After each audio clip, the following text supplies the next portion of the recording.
Welcome to the Health Babes podcast with Doctors Becky Campbell and Crystal Home, where we talk everything health.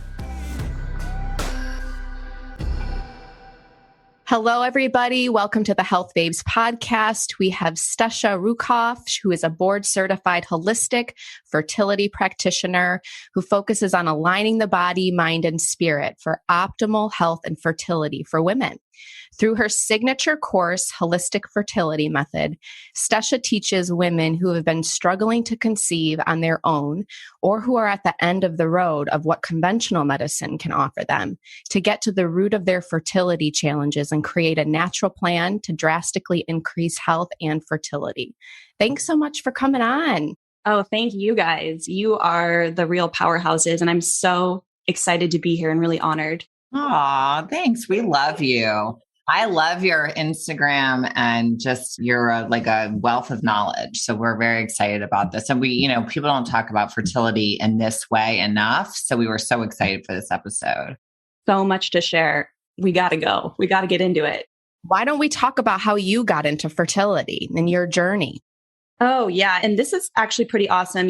I usually don't like sharing my story because it's like, yeah, get to the good stuff, right? But my story is really about these very distinct stages of evolution in consciousness. And it's so relevant to those that are listening because these stages are universal, meaning you can probably find yourself in one of these stages or, oh yeah, that was definitely me in college, or yeah, that's definitely where I'm leaning into. And this first stage is what I call the relentless achiever, right? It's in our 20s, maybe even early 30s. And we just have this masculine energy driven, goal oriented, very conventional way of thinking, right? Just this addicted to achieving. And it's this, I've got to be straight A in school. I have to graduate with 3 degrees. I need to get the job, get promoted. I need to be, competing in CrossFit competitions. It's this relentless need to achieve. And what happens is we get in this very constant state of going, rushing, doing, and in this cycle of hustle burnout. I think a lot of women can relate to that. And so that's where I really began my waking up journey, is eventually burning out because I realized my physical health has hit rock bottom. My mental, emotional health has hit rock bottom. And this is where we move into kind of that second stage, which is what I call the root cause rebel. And I stole this term from Dr. Isabella Wentz. And it's really where we start to challenge the old way of thinking and doing things, right? And this is where I started to really think about health differently, started to set boundaries, started to come off of birth control, and really started to claim my own power around my own health. And I think a lot of your listeners can definitely relate to this stage where they're starting to take their health back, right? And they're starting to really understand what health is and prioritizing self-care, creating those boundaries and starting to feel your feelings, right? And just starting to own your more of a feminine approach to doing things. And when we talk about fertility, women can be in this stage where they're trying to conceive and get into this place where, okay, now that my health is the first time on my mind, right? This is the first time I've really had to look at my health, look how I've been prioritizing things and put this first, right? Because we want to get pregnant, we want to start a family. So this becomes our first priority. Now, a lot of women have already been on this phase for a while. And then when they do start to conceive, they get caught in what I call the desperate to conceive trap, where they're doing everything right. And they're wondering, why isn't this working? They're caught in comparison of, well, I've got the perfect life and the perfect health, but she over there doesn't have any of those things, but she got pregnant easily.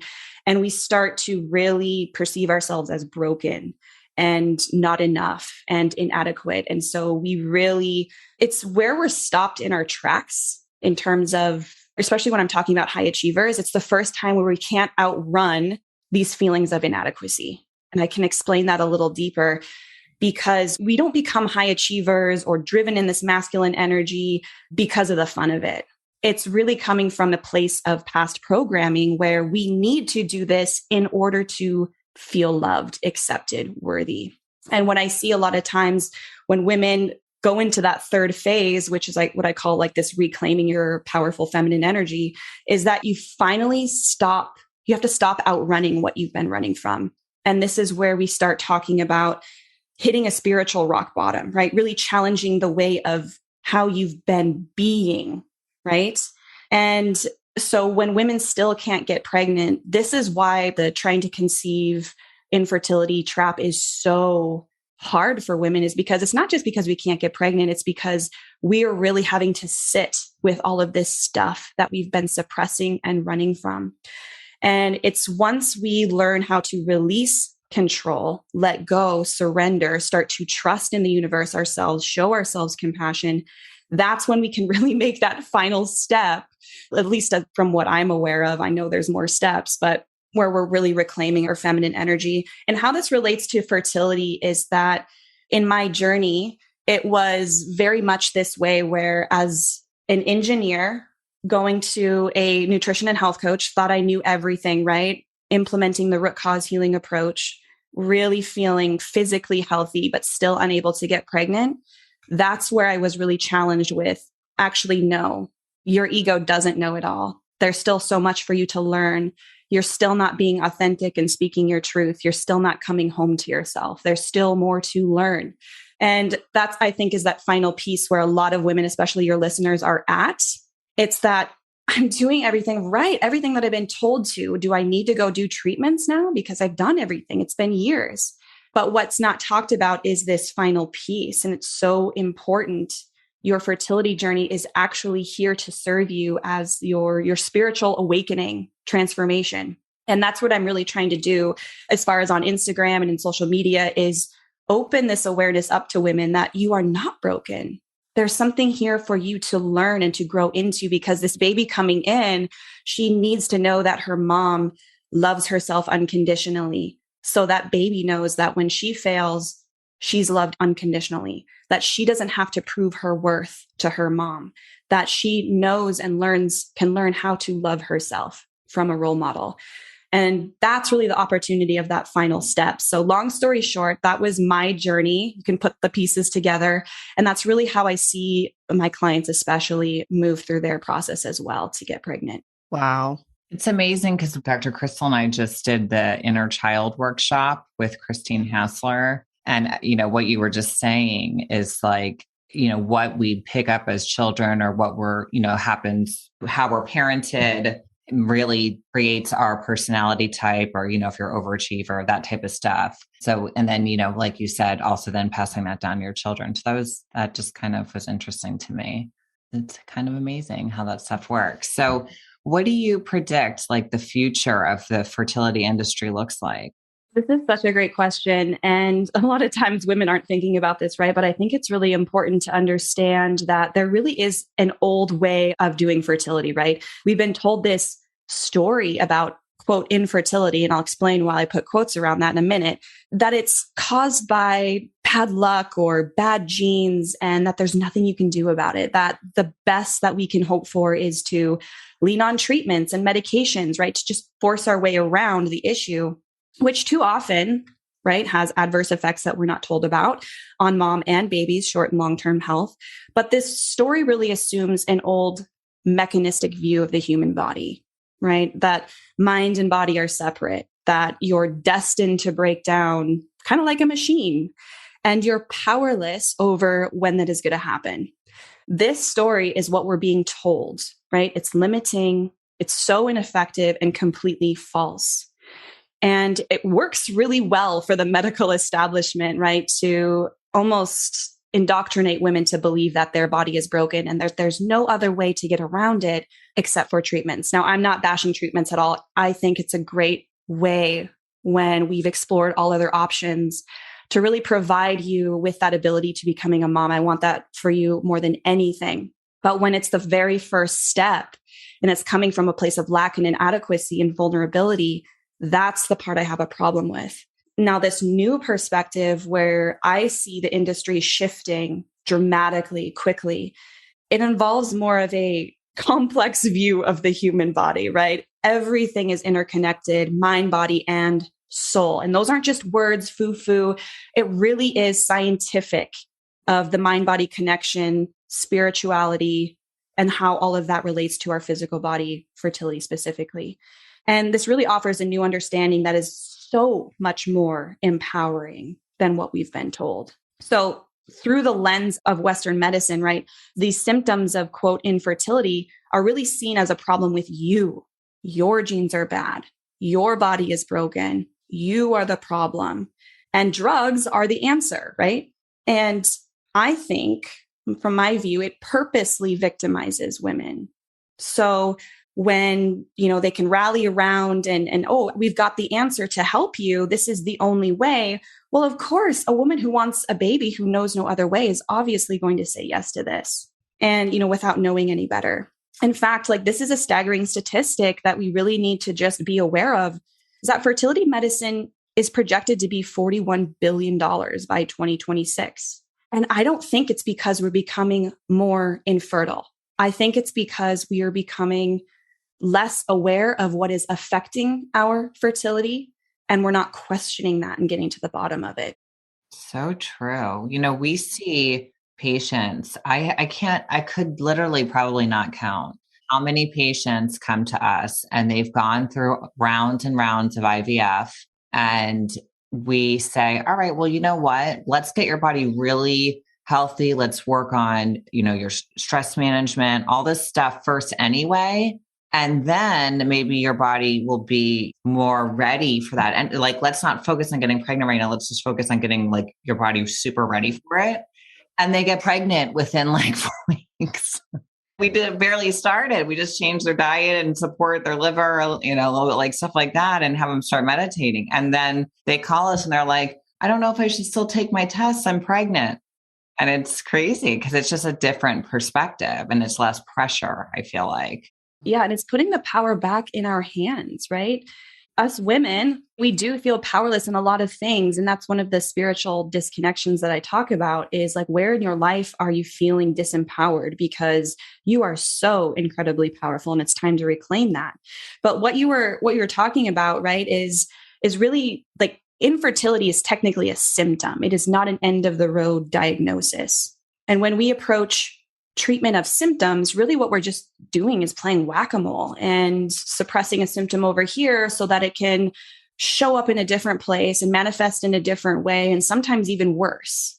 So the biggest misconception is I'm infertile, which, by the way, is defined as unable to conceive in a year of purposely trying, right? It doesn't mean your body's broken. That's such a BS definition to hang your hat on, in my opinion. So if we can change this definition of my inability to not get pregnant is not a diagnosis, and it does not mean that my body is broken and that I need medication to fix it. It's merely a symptom. A symptom, as we know in functional medicine, is really sounding an alarm, like a canary that they'd send down in the coal mines, right? The symptom of infertility is sounding an alarm of a physical, emotional, spiritual, most of the time, all three, imbalance. That's it. And this symptom of infertility is simply telling us something in the environment, whether internal, external, is missing or just really off. And this is the opportunity to wake up and pay attention to find it and correct it in order to not only survive, but be fertile. Yeah. What are the biggest mistakes most women make on their fertility journey that's keeping them stuck? The biggest one that I see, I work with a very already health conscious, high performing, high achieving women. And the biggest mistake I see is approaching their fertility journey like they would approach their school education or their job or their career. So think about how you've succeeded and accomplished goals in the past, right? You set a goal, you put a time limit on it, you put your head down, you out-research, outdo, outwork anyone around you, and you accomplish that goal. And you do this over and over and over again. Well, when it comes to fertility, it just doesn't work like that, because the more we're stuck in this way of succeeding and accomplishing, we're drawing so much masculine energy forward, suppressing our feminine energy, which, by the way, is required to create, to cultivate new life, to become a mother. And you are really sticking your nervous system in the sympathetic survival mode, rarely ever coming out for air into the parasympathetic, or what I call fertile mode. So if you catch yourself saying, I've tried everything, but it's still not happening, I'm measuring my BBT with 3 different thermometers. I'm tracking my cycle on 5 different apps. I'm on an AIP diet. I've seen all the best doctors. It's still not happening. This tells me right here that you've fallen into this trap. The more you do, it's not going to mean the better chance that you're going to conceive. Unfortunately, it just doesn't work that way. So it's so stressful. It's very stressful. Yeah. I mean, watching people do that to themselves is stressful, because we've seen it. Really coming from that old programming of, I need to achieve this in order to feel worthy. And sometimes this is a little triggering for people to hear before they're ready to hear, but I'm going to say it because there are women who are ready to hear it right now. And that is, sometimes we use getting pregnant or having a baby as an achievement to fulfill our self-worth, unconsciously, of course. And that was definitely the case for me. So when I miscarried for the first time, I thought, oh my God, I can't let anyone find out. Make sure I get pregnant right away. I can't let anyone know I failed. And I also felt this deep unworthiness. And I started hearing stories come up like, wow, your body was made to do one thing and it can't even do it. And so if you're hearing yourself say this doesn't mean you're wrong. And this doesn't mean that this is the end of the road for you. This is just old programming coming up and it's ready to be healed. It's coming to the surface, just like a pimple, just like anything else we're detoxifying. It's coming up. It's ready to be cleansed. Now, the thing is, we just need the tools to understand how to do that, which is what I do inside of my program and my coaching. And I want to ask you about that in a minute, but how many stories have you heard about people trying and trying and trying and trying, and then they go through the adoption process, and as they're adopting, they get pregnant because they've let go of this like work they've been doing to work so hard to get pregnant. They've let it go. And then that stress is gone of that. And then their body's ready. So often. And there's the difference between giving up and letting go, because that's usually the biggest pushback I get. Well, what, you just want me to give up? You just don't want me to want this? And that energy is coming more from defeat instead of surrender. And it's such a different energy behind it. So when we can understand how to cultivate that, and you have to go through a process, you have to be ready for it. You can't fake it till you make it. I've tried it. It doesn't work. It has to be genuine. And oftentimes, like I tell this to my ladies all the time, like as soon as I can see that shift in energy in you, where you're truly, showing up to your best friend's baby shower and you didn't think once about poor me, this is never going to happen for me. And you were totally in the moment, blissed out, baby fever, so happy for your best friend, sister, whoever. That's when I know that you've really shifted your energy and baby is just around the corner. Yeah, that's very true. You're amazing, Stesha. Yeah, you are. What should women focus on first? I mean, if they want to ditch the conventional fertility model and conceive naturally? I think what they should really focus on is taking a holistic approach, but really what that means is taking back your power, right? Figuring out what that means for you. Another mistake, and this actually fits in perfectly to this question, is like the first thing that we do when we realize we're not getting pregnant is we go to the doctor to get our blood tested, right? Or I'm going to find something so I can fix it. That's kind of the attitude. And when you start catching yourself like, oh, I have low AMH, I have high FSH or low progesterone, what supplements would work best or what diets would work best for this, is when you've fallen into that trap.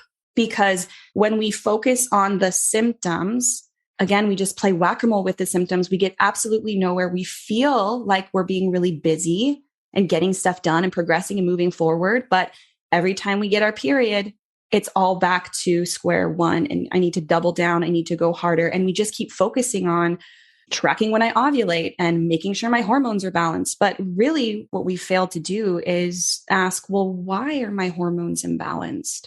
Why am I not ovulating on time? Why? When we start asking why, then we can start getting to the root cause of these things in the physical, in the emotional, in the spiritual realms. And why this is so difficult for most women is that we haven't been taught how to look at our symptoms as our best friend and as a window into opportunity. We look at our periods like, oh, my period is so heavy. Like, I just want it to end. And we approach everything around our body this way, as if it's rebelling against us and we need to fight it. We need to suppress it so that we can keep pushing and accomplishing our goals. But when we start to shift our perspective and look at our symptoms as our best friend, as that window into opportunity of healing, of, oh, this is coming up for me to heal, then we can actually start making progress. Because when we get to the root cause, it seems so counterintuitive. That's why most people don't want to do it. It takes more time. It feels like you're going backwards. It feels like it's completely unrelated. But when you start healing the root cause, not only do your symptoms start to clear up, but all areas of your health, your life start to clear up as well. And I know you guys teach that so well, and you show your clients that, and you get your clients to that point. Fertility is no different. Fertility is connected to your gut, to your liver, to your nervous system. It's connected to all of it, to your past trauma. So when we start focusing on those things, that is when we can make serious progress in our fertility journey. So that would be the one thing I would really encourage women to do, is stop chasing the symptoms. If what you've been doing for the past 3, 4, 5 months, years isn't working, doing it harder is not going to work any better. It's time to let that way of thinking and doing and being go and start to seek out other ways of approaching fertility. And once you do that, your whole entire world is going to change. Health, you're going to understand how to process your emotions. You're going to understand how to start showing up authentically, powerfully in your feminine energy, releasing this old masculine, like, I got to compete and win and prove myself. Like, let that shit go. Like, rally cry here. Like, women, let that shit go. It's time for you to step in your feminine power.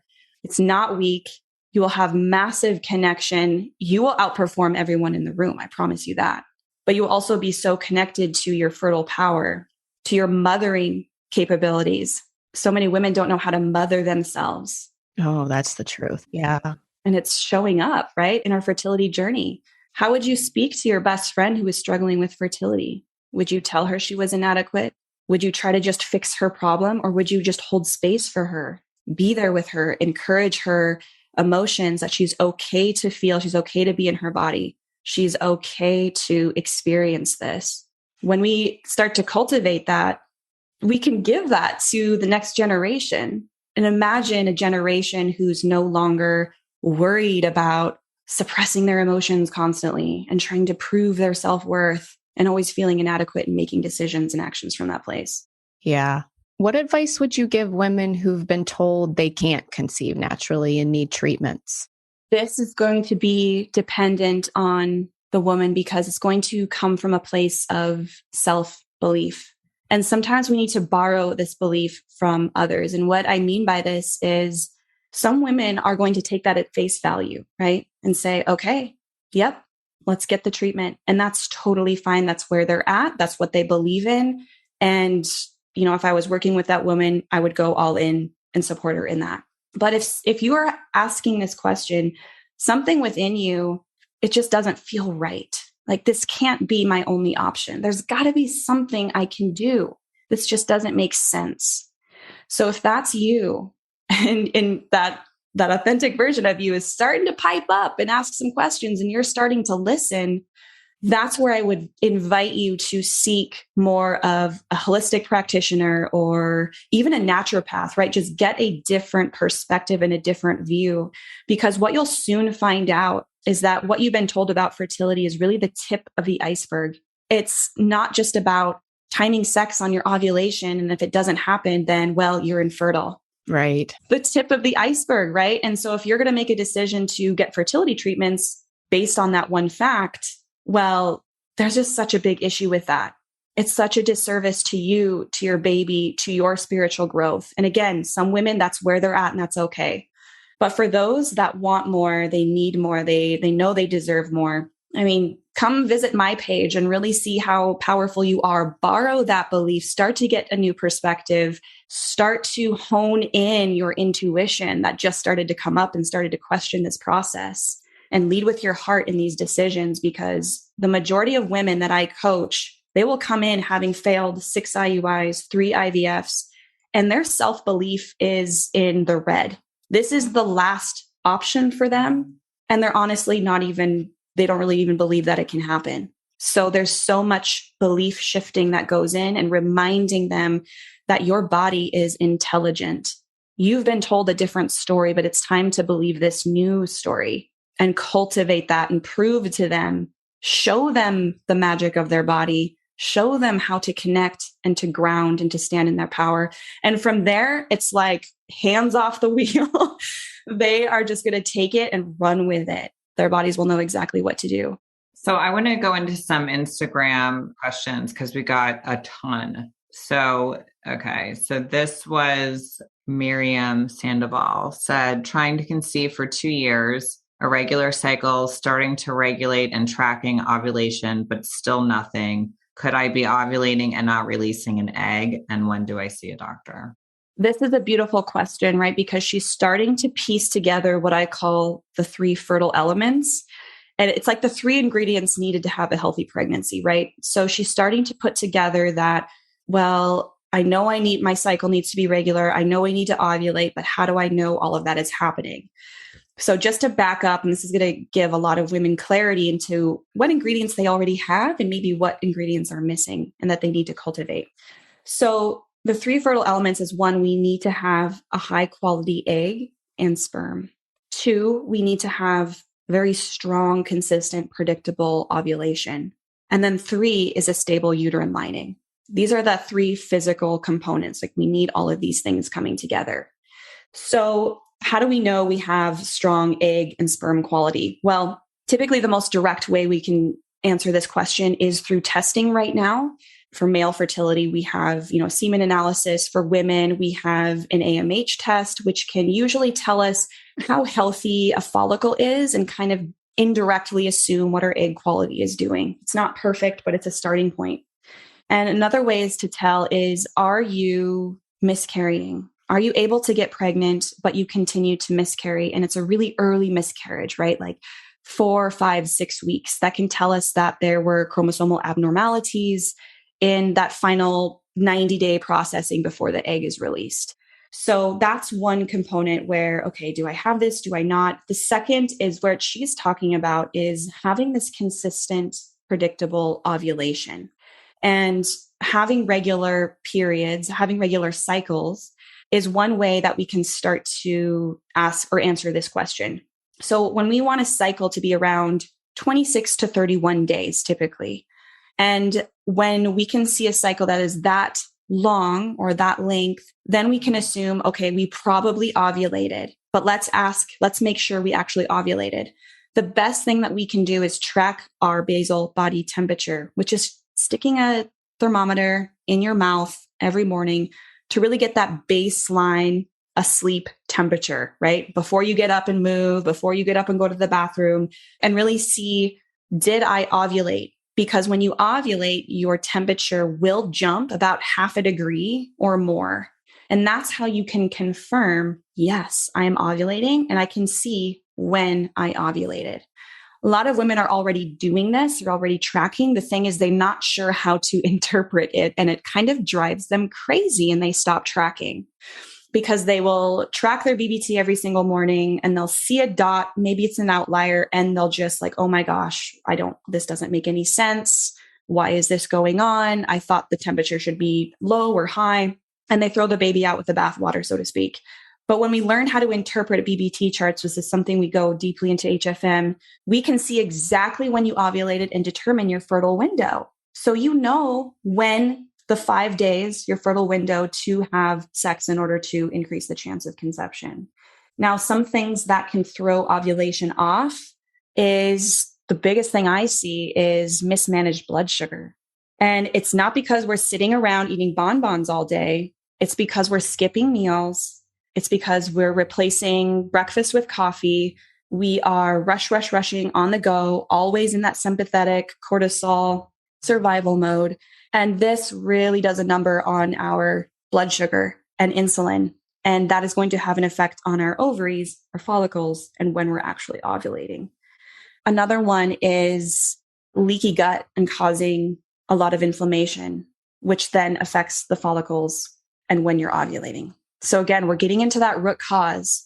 This isn't just about having sex around ovulation. It's really asking, well, why is my period not regular? How do I know if I'm ovulating? If I'm not, why am I not ovulating? And that's when we can begin to actually make changes towards your fertility and improve it. So for this woman, I would strongly suggest looking at nutrition, not from a perspective of, okay, so I need to be eating cleaner and punish myself harder. Actually reverse. I would actually start nourishing and replenishing yourself by eating, 4 meals across the day, spread evenly across the day, including protein in every single meal, fiber, healthy fats, and starchy carbohydrates. And when you start doing this, you will see, wow, I have incredible energy. Not only no more cravings at the end of the night. I'm not yawning at 3 p.m. in the afternoon anymore. And oh, would you look at that? My cycle's starting to regulate. Instead of 35 days, it's 32, then it comes to 28. And you start tracking your BBT and like, wow, I'm starting to ovulate earlier and earlier in my cycle and more consistently. So that'd be one approach for her that she could get started on and probably see immediate results next cycle. Wow. Love it. I'm going to go into the next one because we had a few. So let's see. We had Amanda asked post-pill, so post-birth control pill, amenorrhea. So that's the loss of period. She's had this for 1 year. So she wants to know what tests to run. Yes. Their simple answer to this question, not a lot of tests, in my opinion, are really going to give us much information. Just assuming, what I would ask her is, what was your period like before you went on the pill? What was your cycle like before? And that's going to give us a lot of information about what the pill has been suppressing for so long.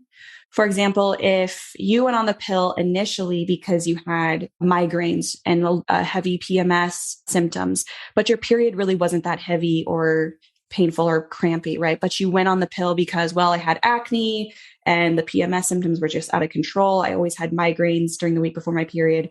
Oh, let's get on the birth control pill that'll solve all these problems and basically zero out your hormones. So that hormone profile before she got on the pill is telling me maybe she already has low progesterone to begin with because of high stress, because of her lifestyle. And now we've been on this pill for 5 years, a decade more.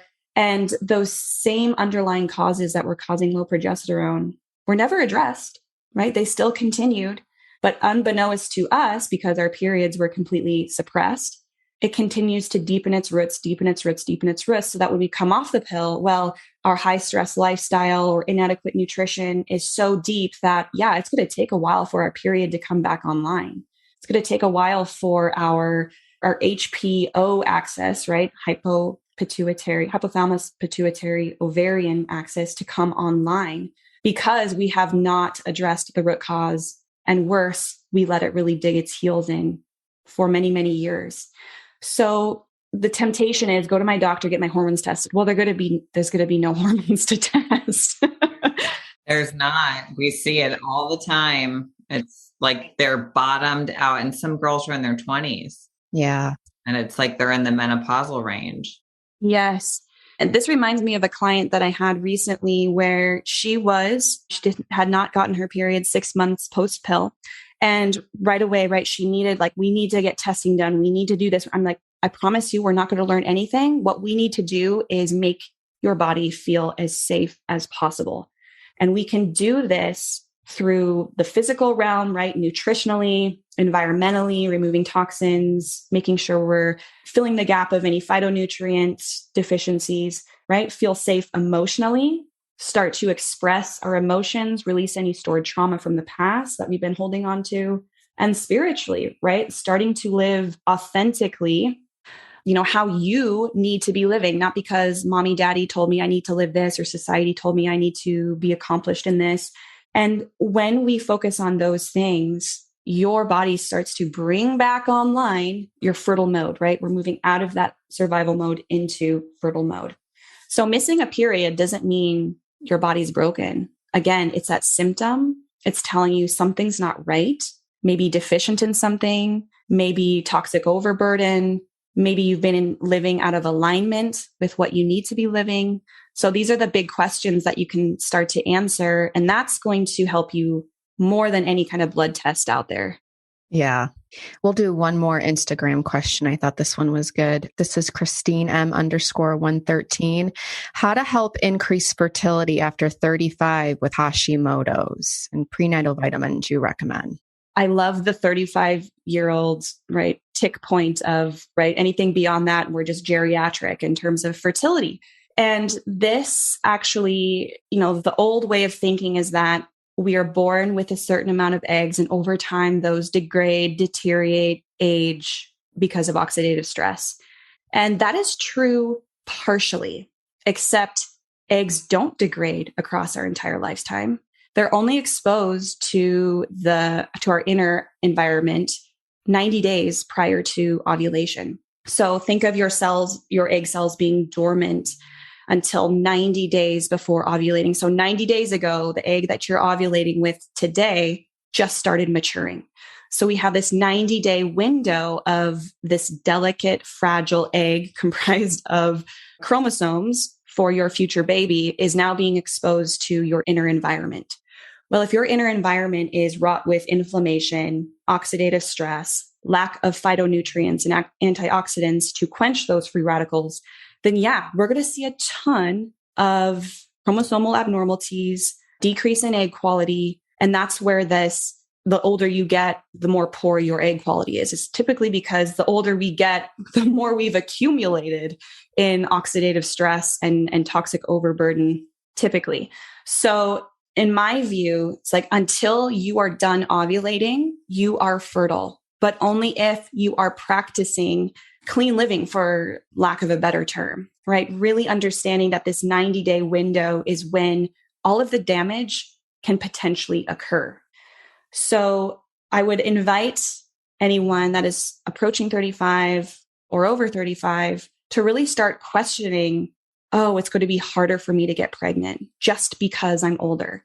That's the old disempowering way of approaching this. You actually have so much power and so much control over what your body is exposed to, and thus what your eggs are exposed to. And so some simple things that you can do to improve egg quality is repairing a leaky gut for sure, right? Stop the water coming into the boat and start eating a phytonutrient-rich diet. And the easiest way to do that is eat the rainbow, eat the colors of the rainbow. So I recommend at least 2 colors per meal, right? So a red and a green, or a purple and a white. Get those colors into your diet. Why? Because phytonutrients are what our body uses to properly detoxify in our liver and also quench free radicals in our body that would otherwise, attack and break down our DNA in our eggs. A supplement would be CoQ10 is typically a pretty good one to add on there. So with Hashimoto's, this is really talking about autoimmune conditions. I think Hashimoto's is so interesting, right? Because most autoimmune conditions we need to be talking about the immune system, right? But instead, we're talking about the part of the body the immune system is focused on. So, we don't, in conventional medicine, we're treating the thyroid, not the immune system. So depending on where your antibodies are at with Hashimoto's would probably dictate what kind of advice I would get. If it's something that's borderline, right? I tested a little bit positive, but it's not like full-blown symptomatic. I would say, doing a very general elimination diet, start to reframe your stress response, create boundaries, start living with purpose instead of in this rush mode will clear up a lot of those symptoms and what's going on for you. If you are someone who is very deep in the root of autoimmunity, you've been on medication for years and years and years and years, the underlying root cause has been left to perpetuate. That's where we would really want to say, okay, let's push pause on trying to conceive. I know it seems like you're running out of time, but I promise you, Everything we do from this point without healing your autoimmune condition will be worthless, and we will be wasting so much more time. So trust me on this. Take a pause. Let's heal your body first. And then let's just be so surprised how quickly your body conceives and gets and stays pregnant once we've done this work. So that would be my advice there for both of those components in that question. Do you guys have anything you want to say on autoimmunity? Because I know you guys are very well versed as well. Well, what you said, and I have Hashimoto's, and so we work with a lot of Hashimoto's, and I always say it's not about your thyroid, it's about your immune system. And then, of course, we're looking at the gut, and which is very tied to the immune system and all that. So we try to make people understand it's and for me, when I got pregnant, people are going to probably want to kill me after hearing this. I got pregnant 3 times on birth control, different types of birth, a condom, a vasectomy, and an IUD. But because I had just gone through healing my body with functional medicine, and I wasn't thinking even about getting pregnant. I was, I didn't think I was going to get pregnant because I was using birth control.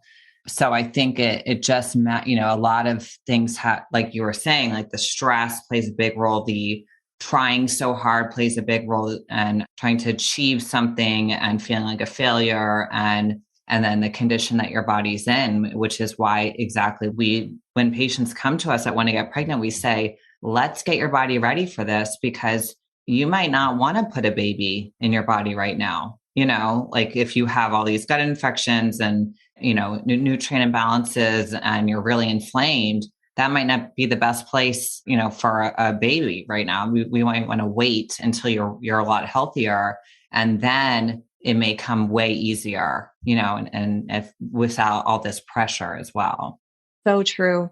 And wrapping that with so much compassion and, again, self-belief, because sometimes telling a woman who's 35 that we need to heal yourself first without the proper perspective, she might just run to the next person that is going to tell her exactly what she wants to hear, or run and go get treatments, right, when her body is not ready. And that's the main issue that I have with treatments is we're not asking the really hard question of, should we be doing this right now? Right. I had a woman we had done a GI map test on her. She had parasites, H. pylori, candida, and opportunistic bacteria. It's pretty much everything. And she was so torn. She was like, I really want to get pregnant right now. And I said, can you give me 60 days, just 60 days to help you work on this? And she had told me she would let me know. She wanted to think about it. And she decided to do it. And she did it. And she got pregnant. And, I'm like, your body is in so much better place right now to hold a baby, because I've seen research between gut infections and pregnancy and what the outcome can be. And I'm like, thank you so much for doing this for yourself and for your child, because your body is so much more ready now to get pregnant than it was before this. That's such a beautiful story. Yeah, we just get into kind of a trance sometimes that we just need to have it now, and that's going to make everything better. It's going to bring my marriage closer. It's going to make me more fulfilled, what have you. And so when that becomes even more out of reach, again, it's not, oh, I'm just putting off getting pregnant. It's, oh, I'm having to sit with all this stuff for longer. And that's what the terrifying thing is. And that's why in holistic fertility method, yes, we're going to do the root cause approach to heal your physical body. But if we don't actually ask the questions about our emotional trauma and the way that we are and what we're escaping and suppressing, those are just as powerful factors in blocking your fertility as having toxic overburden or gut infection. Sometimes it's even more. Yeah. Don't you think in general, I think that's one of the most powerful things for many issues. You have to address that first. It's the ultimate root cause. Yeah, it is. It really is. Yeah. We are very big on, we can do this for you, but you need to see this person and this person, or do this program and this program also, because we're very, very into dealing with what's going on inside of you. When did it start emotionally? Learning how to activate that parasympathetic nervous system, all of that stuff. And I'm like, a supplement isn't going to do that. You've got to get to the root of this. Yeah. And it's not because, you're being punished. It's actually for you. This is for you to start living in more of an alignment of who you are. And there is nothing more free than that. I promise you. So where can people find you, Stesha? Yeah, you can find me on Instagram. I'm very active there, stesha.reukauf. And my podcast is a lovely place to just dive in and totally get your mind blown about a lot of deep stuff when it comes to fertility. And just message me. What's the name of it? What's the name of your podcast? Own Your Fertility. Okay. Love it. Yeah. And please, I invite you to message me on Instagram. I'm not one of those people who never check their DMs. I would love to hear your personal story, what you're coming up against, and just give you some support and start to shed some light on this really important part of your life. And you're not alone, and you're definitely not experiencing this by yourself. So I want to invite that for your audience. That is really nice because it's a lot. It can be a lot to work with people and try to answer messages and do all that. So you guys heard her. You DM her. She's going to answer you. Well, thanks so much for coming on. We appreciate all of your insight, and you're doing amazing things. Oh, well, thank you for this opportunity and for trusting me and my message with your people. So thank you. Yeah, we can't wait for everyone to hear this. This has been a great episode. Yeah, perfect time for the holidays. Yeah. And anyone who knows anyone who's struggling with this, if it's not you, share this episode because, people need to understand there's other options out there and they're very effective. So we are so grateful for having you on, and we're really grateful for everyone who's listening. So we hope everybody has a great day.